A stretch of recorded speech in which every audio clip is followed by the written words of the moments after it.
ओम वंदे गौ मातरम। मित्रों, YouTube channel स्वस्थ रक्षा से प्रभाव सबका स्वागत करते हैं। मित्रों, आज हम बात करते हैं पुनर्विवाह के विषय में। इस विषय पर आगे बढ़ने से पहले एक सूचना, यदि आपको मुझसे बात करनी है, मेरा नंबर चाहिए तो वीडियो पूरा देखें। अंत में आपको पता चल जाएगा नंबर आपको कहां से और कैसे मिलेगा।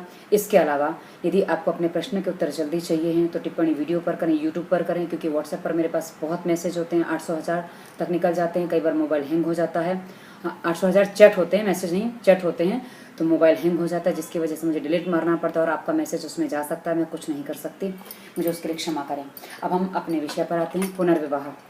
मित्रों, आज हमारा समाज जिस ओर आगे बढ़ रहा है, एकल परिवार बढ़ते जा रहे हैं और कई बार तो हमने देखा एकल परिवार से भी एकल व्यक्ति बढ़ता चला जा रहा है, जिसके परिणाम स्वरूप परिवार टूट रहे हैं और नष्ट हो रहे हैं। जब संयुक्त परिवार थे तो एक जीवन साथी के चले जाने के बाद परिवार मिलकर स्थिति को संभाल लेता था और बच्चों को संभाल लेता था, जिससे उनको अधिक आवश्यकता नहीं होती थी। और कई बार यदि आवश्यकता पड़ती भी तो विवाह होते भी तो भी परिवार संभाल लिया करते थे और समस्याएं खड़ी नहीं हुआ करती थी। लेकिन आज स्थितियां बहुत बदल गई हैं। सब एकल परिवार की वजह से यदि पति या पत्नी कोई भी चला जाए, उसके बाद दूसरे व्यक्ति को जो स्थित है बच्चों के साथ जो है, तो उसको आगे जीवन यापन करने में काफ़ी कठिनाइयों का सामना करना पड़ता है। क्योंकि यदि स्त्री है, घरेलू महिला है, तो उसको आर्थिक समस्या सताती है। और यदि पुरुष है और बाहर काम करता है, वो तो पुरुष है तो बाहर काम कर रहा है, ये स्वाभाविक है। परिस्थितियाँ सब बाहर काम करें, अभी इतना हमारा देश आगे नहीं बढ़ा है। तो ऐसी स्थिति में बच्चों की घर में संभाल करने वाला, देखभाल करने वाला कोई नहीं होता है। इस स्थिति में कई बार समस्या खड़ी हो जाती है। मित्रों, ऐसी स्थिति में पुनर्विवाह की आवश्यकता खड़ी होती है और ये कई बार आवश्यक भी है। आज का जो समाज है, जो परिवेश है, उसमें आवश्यक भी ये चीज़ हो जाती है कि ये हो। लेकिन इससे आगे जो हमें इसमें जो ध्यान रखना है, वो क्या क्या रखना चाहिए, मैं उस बारे में कुछ बात बताना चाहूँगी। क्योंकि आप यदि कुछ सोचते हैं तो आप वीडियो पर टिप्पणी भी कर सकते हैं। यदि आप कुछ नया जानना चाहें, कुछ नया सुनना चाहें या आपको कुछ सुझाव हो, वो आप वीडियो पर दे सकते हैं। हाँ, अब हम अपने विषय पर पुनः आते हैं कि पुनर्विवाह से पहले आपको जिन बातों का ध्यान रखना है वो विशेष ये हैं। जैसे आप सबसे पहले एक बात का ध्यान दें कि आपका खान पान, आपका रहन सहन करीब करीब समान हो। क्योंकि कई बार यदि आप दोनों के ही बच्चे हैं, आप जिनसे विवाह कर रहे हैं, स्त्री पुरुष से यहाँ कोई लेना देना नहीं, क्योंकि यहाँ दोनों की हम समान बात कर रहे हैं। स्त्री या पुरुष की हम बात बाद में अलग से करेंगे, क्योंकि दोनों में सावधानियाँ अलग अलग हैं। तो अभी हम एक साझा बात करेंगे। पुनर्विवाह से पहले आपको क्या ध्यान रखना है, तो आपको सबसे पहले ध्यान रखना है कि आपका खान पान एक जैसा हो। अर्थात आप कम से कम यदि शाकाहारी हैं तो दोनों ही परिवार शाकाहारी हो तो अच्छा है। क्योंकि यदि एक शाकाहारी एक मांसाहारी हुआ तो उसमें बहुत समस्याएं खड़ी होती हैं, विशेषकर बच्चों के साथ हो जाती हैं। क्योंकि एक बच्चे को कुछ ऐसी स्मेल की भी आदत नहीं होती है नॉनवेज आदि की, और दूसरे को उसके बिना चलता नहीं है। तो ऐसी स्थिति में दोनों परिवारों के लिए, दोनों जो जुड़ रहे हैं, इन परिवारों के लिए समस्याएं खड़ी हो जाती हैं। तो सबसे पहला ध्यान इस बात पर आपको देना होगा।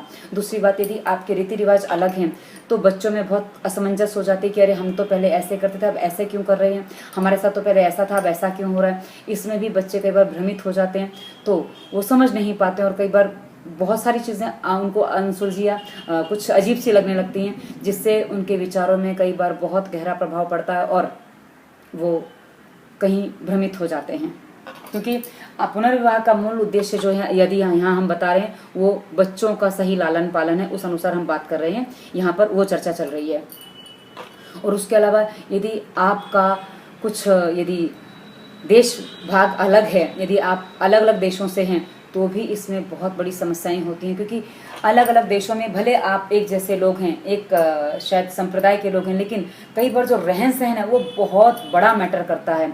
और यदि कोई एक परिवारहीन है, आर्थिक हीन है, और एक परिवार बहुत ऊपर है, तो जो ऊपर वाला परिवार है, जो समृद्ध परिवार है, वो गरीब परिवार को कुछ गिनती नहीं करता। बच्चों में बहुत असमंजस और असमानताएं हो जाती हैं, जिसकी वजह से बच्चों में झगड़े बढ़ जाते हैं और कई बार ये झगड़े बहुत बड़ा और विकराल रूप भी ले लेते हैं। ऐसा हमने समाज में कई बार होते देखा है।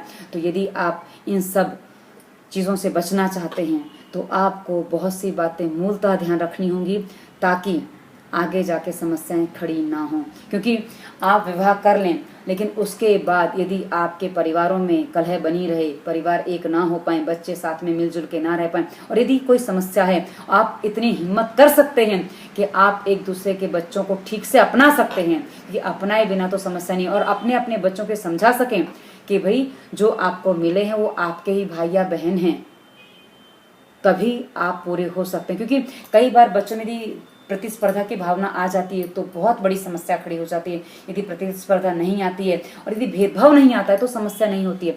अन्यथा कई बार घर में क्या होता है, आने वाली दादी नानी भी कुछ बच्चों को कुछ भड़का देती हैं, कुछ भरमा देती हैं, और बच्चे बच्चे होते हैं, वो कई बार बातों में बहक जाते हैं। लेकिन आपको अपने बच्चों को इतना मजबूत बनाना होगा, एक दूसरे के इतने विश्वास में लेना होगा आगे बढ़ने से पहले, कि आपके बच्चे आपके सहयोग में और किसी की बातों में ना आए, आपके सहयोग में रहें और किसी की बातों में ना आए। क्योंकि हमने परिवारों को तोड़ने वाले परिवार के लोग ही अधिकांश देखे हैं। परिवार को तोड़ने वाले परिवार के बाहर बहुत कम लोग होते हैं, परिवार वाले ही अधिक होते हैं। इसलिए, और ऐसे लोगों को तो विशेषकर लोग बहुत टांग खींचते हैं। इसलिए आप लोगों को बहुत अधिक सावधानी बरतनी होगी।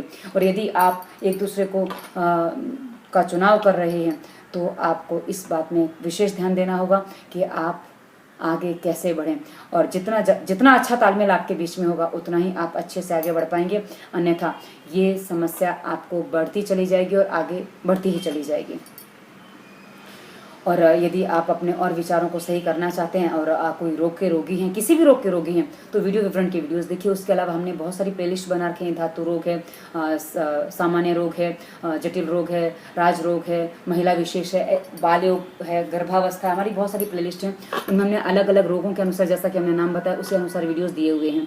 आप उन वीडियोज़ की सहायता लेकर उससे कुछ आप अलग जानकारी ले सकते हो। और साथ में उनके वीडियोस के साथ में इस वीडियो के विवरण में जो वीडियोस हमने दिए हुए हैं, वहाँ स्वास्थ्य नियम है, प्राणायाम की गलतियां भी हैं, मजबूत जोड़ है, सब हमने विस्तार से दिया हुआ है। यदि आप सबको मिला के सबका पालन करते हैं, वीडियोस देख के नियम पालन प्राणायाम करते हैं, तो आप अपनी हर समस्या को, हर रोग को ठीक कर सकते हैं। और इन्हीं वीडियो विवरण की वीडियोस में मेरा नंबर भी है, वहाँ से आप नंबर लेकर मुझे कॉल कर सकते हैं। लेकिन वीडियोस देखे बिना यदि आप कॉल करते हैं तो मुझे पुनः आपको वही सलाह देनी होगी, क्योंकि मेरे पास समाधान मात्र वीडियोस ही हैं और मेरे घर से कोई समाधान मिलता नहीं है। मेरे पास जितनी जानकारी होती है मैं सब वीडियोस में देती हूँ, अपने पास कुछ ही बचा के नहीं रखती, और औषधियाँ मैं बताती नहीं। धन्यवाद। वंदे मातरम।